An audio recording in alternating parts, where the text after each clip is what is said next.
Drug regulatory authority of Pakistan نے کچھ عرصہ پہلے قدرتی ادویات کے بارے میں قانون سازی کی، جو کہ قومی اسمبلی میں پاس شدہ ایکٹ کے روشنی میں کی گئی.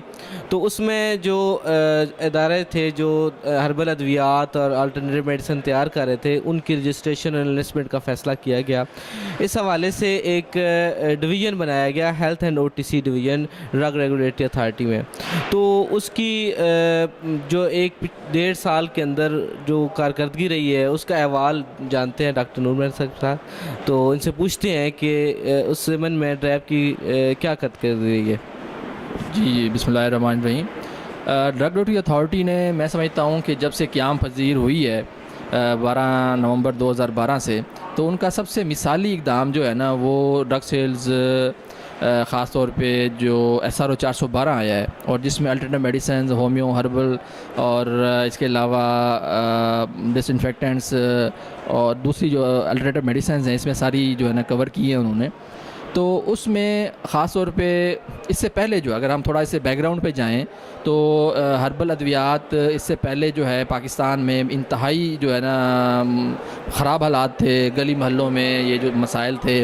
تو اب ماشاءاللہ شکر الحمدللہ پاکستان میں کوالٹی میڈیسن جو ہے نا ہربل کی بن رہی ہیں، اور ہم اب ایکسپورٹ کی طرف بڑھ رہے ہیں. اور خاص طور پہ جب SRO 412 آیا ہے تو اس میں ہمارے جو ڈائریکٹران ہیں ڈرگ ریگولیٹری اتھارٹی کے عبدالستار سورانی صاحب نے اس پہ بہت دن رات محنت کی ہے. اور میں سمجھتا ہوں کہ اس کے علاوہ سلیم خان صاحب اور دوسرے جو نور محمد شاہ صاحب ہیں، اس پہ بہت کام کیا ہے. اور میں سمجھتا ہوں کہ یہ پاکستان کی اکانومی میں آگے جا کے بیک بون کے طور پہ جو ہے نا یہ چیزیں سامنے آئیں گی. لیکن ایک دو چیزوں پہ ہمیں پھر بھی افسوس ہو رہا ہے کہ یہ جو ہربل میڈیسنز ہیں، اس کا باہر کی دنیا میں بہت زیادہ سکوپ ہے، لیکن پاکستان میں ابھی تک کچھ لوگوں کی وجہ سے ہماری ایکسپورٹ خراب ہو رہی ہے. اور ابھی تک جو SRO 412 میں فری سیل سرٹیفکیٹ اور GMP certificate, good manufacturing practice certificate جو ہے وہ ابھی تک جاری نہیں ہوئے. تو اس میں اس کی کیا وجہ ہے، کیوں نہیں جاری ہو سکے؟ اس میں جتنے تک میری تحقیق ہے اس میں تو ہماری minister of health madam Saira Tahir صاحبہ نے بھی اس کی منظوری دے دی ہے. اور اس کے علاوہ اس وقت صرف CO ڈرائیو جو ہیں اس کو روک کے بیٹھے ہوئے ہیں. ان کا یہ خیال ہے کہ اگر ہم فری سیل سرٹیفکیٹ اور GMP سرٹیفکیٹ جاری کر دیں گے تو ہماری ذمہ داری بڑھ جائے گی شاید باہر. حالانکہ ایسا نہیں ہے. جب ابھی اس وقت تک پاکستان میں 156 کمپنیوں کو لائسنس جو ہیں، انلسٹمنٹ سرٹیفکیٹ جو ہیں وہ جاری ہو چکے ہیں. تو انلسٹ سرٹیفکیٹس چونکہ جاری ہو چکے ہیں، اس مطلب کہ میں سمجھتا ہوں کہ یہ دورس ہے. اور تو ڈرائیو کو کیا ڈاؤٹ ہے، جو مینوفیکچرنگ ان کے انلسٹڈ کمپنیز کریں گے وہ اس کی کوالٹی کے اکارڈنگ نہیں کریں گی جو جن کو GMP سرٹیفکیٹ اوارڈ کریں گے؟ جی بالکل، بلکہ میں سمجھتا ہوں کہ پاکستان میں جو آڈٹ کا نظام ہے ہربل نیوٹراسیوٹیکلز کے لیے انتہائی سخت ہے.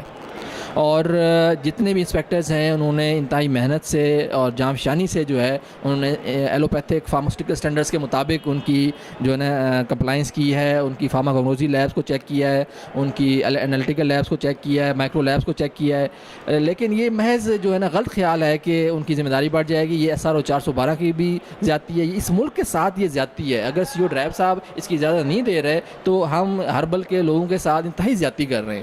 ڈاکٹر صاحب اپیرنٹلی کیا فرق پڑا ہے آفٹر یہ جو انلسٹمنٹ کے حوالے سے ڈرائیو نے کام کیا ہے، مارکیٹ میں کیا سچویشن ہے، کیا فرق پڑا ہے ایفرٹ سے ڈرائیو کی؟ اس سے ایفرٹ سے یہ پڑا ہے کہ سختی کی وجہ سے اور اسٹرکٹنس کی وجہ سے جو بالکل موقع پرست لوگ تھے وہ کام چھوڑ گئے ہیں، ان کو سزائیں ہوئی ہیں.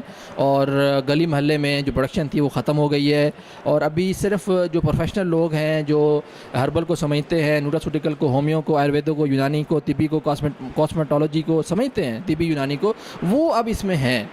اب جو گلی محلے میں جو موقع پرست لوگ تھے وہ شکر الحمدللہ میں سمجھتا ہوں یہ کریڈٹ گوز ٹو عبدالستار سورانی صاحب اور DDG ہیلتھ اور ڈائریکٹر ہیلتھ OTC کو جاتا ہے. یہ کریڈٹ جاتا ہے کہ انہوں نے دن رات محنت کر کے ایک جامع پالیسی کی وجہ سے، ایک ہارڈ ورکنگ کی وجہ سے جو موقع پرست لوگ تھے ان کو بھگا دیا ہے. پروڈکٹ رجسٹریشن کے حوالے سے ڈرائیو کا کہاں تک کام پہنچا ہے؟ ابھی فی الحال تو صرف کمپنیز کو انویسٹمنٹ رجسٹریشن دی جا رہی ہے. دی گئی ہے، جس میں سے 156 کمپنیوں کو ابھی تک مل چکی ہے آج کی اس لحاظ سے. تو آگے جا کے جو ہے نا کمپنیز کو بھی ملیں گی، پروڈکٹس کو ملیں گی. پروڈکٹس ابھی فی الحال نہیں دی گئیں، اس میں کچھ ٹیکنیکل معاملات ہیں، کچھ جو ہے FDA کی جو ڈیلی ریکمنڈیڈ ڈوز کے حوالے سے کچھ چیزیں ابہام ہیں.